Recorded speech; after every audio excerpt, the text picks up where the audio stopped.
श्री शिवाय नमस्तुभ्यं। अथ एक त्रिंशो अध्यायः। यज्ञ मंडप में आकाशवाणी द्वारा दक्ष को फटकारना तथा देवताओं को सावधान करना। ब्रह्मा जी बोले, हे मुनीश्वर। इसी बीच वहाँ दक्ष तथा देवता आदि को सुनाते हुए आकाशवाणी ने यथार्थ बात कही। आकाशवाणी बोली, हे दुराचारी तथा दंभ वृत्ति में तत्पर दक्ष, हे महामूढ़, तुमने यह कैसा अनर्थकारी कर्म कर डाला। हे मूढ़, तुमने शिवभक्त राज दधीचि के कथन को भी प्रमाण नहीं किया, जो तुम्हारे लिए सब प्रकार से आनंददायक और मंगलकारी था। वे ब्राह्मण तुमको दुस्सह शाप देकर चले गए, तब भी तुम मूढ़ ने अपने मन में कुछ भी नहीं समझा। इसके अनंतर तुमने अपने घर में स्वतः आई हुई अपनी मंगलमयी पुत्री सती का विशेष आदर क्यों नहीं किया। हे ज्ञान दुर्बल, तुमने सती और महादेव जी की पूजा नहीं की। यह तुमने क्या किया। मैं ब्रह्मा जी का पुत्र हूँ, ऐसा समझकर विमोह में पड़कर तुम व्यर्थ ही घमंड में भरे हुए हो।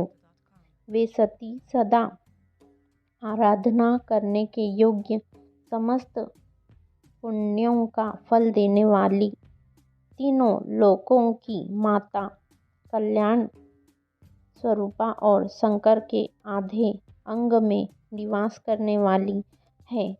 वे माहेश्वरी सती देवी पूजित होने पर सदा संपूर्ण सौभाग्य प्रदान करने वाली और अपने भक्तों को सब प्रकार के मंगल देने वाली है। वे सती देवी ही पूजित होने पर सदा संसार का भय दूर करने वाली, मनोवांछित फल देने वाली है और समस्त उपद्रवों को नष्ट करने वाली है। वे परमा परमेश्वरी सती ही पूजित होने पर सदा कीर्ति, भोग तथा मोक्ष प्रदान करती है। वे सती ही इस जगत को जन्म देने वाली माता, जगत की रक्षा करने वाली अनादि शक्ति और कल्प के अंत में जगत का संहार करने वाली वे सती ही जगत की माता, भगवान विष्णु की माता विलासिनी तथा ब्रह्मा, इंद्र, चंद्र, अग्नि एवं सूर्य आदि की जननी मानी गई है। वे सती ही तपस्या, धर्म तथा दान आदि का फल देने वाली शंभु शक्ति, महादेवी, दुष्टों का हनन करने वाली और परात्पर शक्ति है। ऐसी सती देवी जिनकी सदा प्रिय भार्या है, उन शिव को दुष्ट विचार वाले मूढ़, तुमने यज्ञ भाग नहीं दिया। भगवान शिव ही परमेश्वर, सबके स्वामी, परात्पर, ब्रह्मा, विष्णु आदि के द्वारा सम्यक सेव्य है और सबका कल्याण करने वाले हैं। इन्हीं के दर्शन की इच्छा वाले सिद्ध पुरुष तपस्या करते हैं और इन्हीं के दर्शन की इच्छा वाले योगी जन योग साधना में प्रवृत्त होते हैं। अनंत धन धान्य और यज्ञ आदि का सबसे महान फल शंकर का दर्शन ही कहा गया है। शिवजी ही जगत का धारण पोषण करने वाले, समस्त विद्याओं के पति, सब कुछ करने में समर्थ आदि विद्या के श्रेष्ठ स्वामी और समस्त मंगलों के मंगल हैं। हे खल, तुमने उनकी शक्ति का आज सत्कार नहीं किया, इसलिए अवश्य ही इस यज्ञ का विनाश हो जाएगा। पूजनीय व्यक्तियों की पूजा न करने से अमंगल होता है। क्या परम पूजनीया वे शिवा तुम्हारी पूजा के योग्य नहीं थी। शेषनाग अपने 1000 मस्तकों से प्रतिदिन जिनकी चरण रज को प्रेम पूर्वक धारण करते हैं, उन्हीं शिव की शक्ति ये शिवा सती है। जिनके चरण कमलों का आदरपूर्वक ध्यान और पूजन कर विष्णु तत्व को प्राप्त हो गए, उन्हीं शिव की पत्नी सती है। जिनके चरण कमलों का ध्यान एवं पूजन कर ब्रह्मा जी ब्रह्म तत्व को प्राप्त हो गए और जिनके चरण कमलों का आदर पूर्वक निरंतर ध्यान एवं पूजन करके इंद्र आदि लोकपालों ने अपने अपने उत्तम पद को प्राप्त किया है। उन्हीं शिव की पत्नी सती है।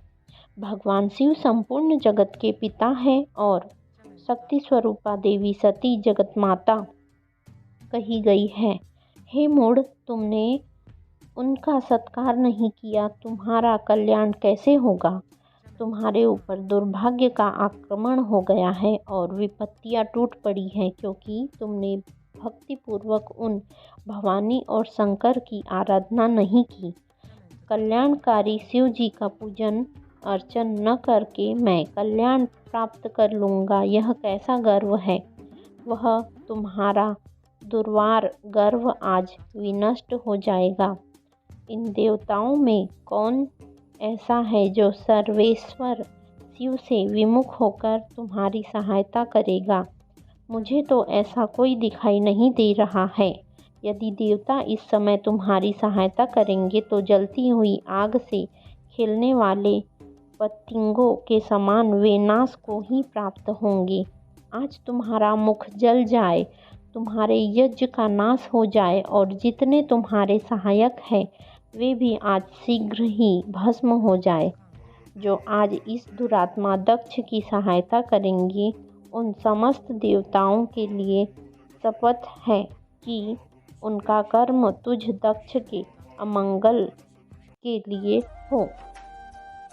समस्त देवता आज इस यज्ञ मंडप से निकलकर अपने अपने स्थान को चले जाए, अन्यथा आप लोगों का सब प्रकार से नाश हो जाएगा। अन्य सब मुनि और नाग आदि भी इस यज्ञ से निकल जाए, अन्यथा आज आप लोगों का सर्वथा नाश हो जाएगा। हे विष्णु, आप इस यज्ञ मंडप से शीघ्र निकल जाए, अन्यथा आज आपका सर्वथा नाश हो जाएगा। हे विधाता, आप इस यज्ञ मंडप से शीघ्र निकल जाइए, अन्यथा आज आपका सर्वथा नाश हो जाएगा।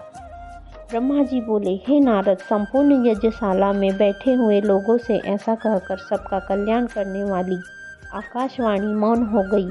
हे तात, इस प्रकार की आकाशवाणी को सुनकर विष्णु आदि सभी देवता तथा अन्य मुनि आदि सभी लोग आश्चर्यचकित हो गए।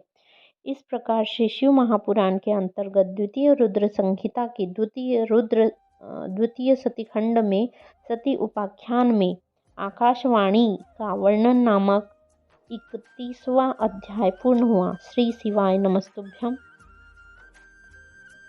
कृपया बेल आइकन प्रेस कीजिए, चैनल को सब्सक्राइब कीजिए तथा अगले अध्याय को सुनने के लिए कमेंट में हर हर महादेव अवश्य लिखिए।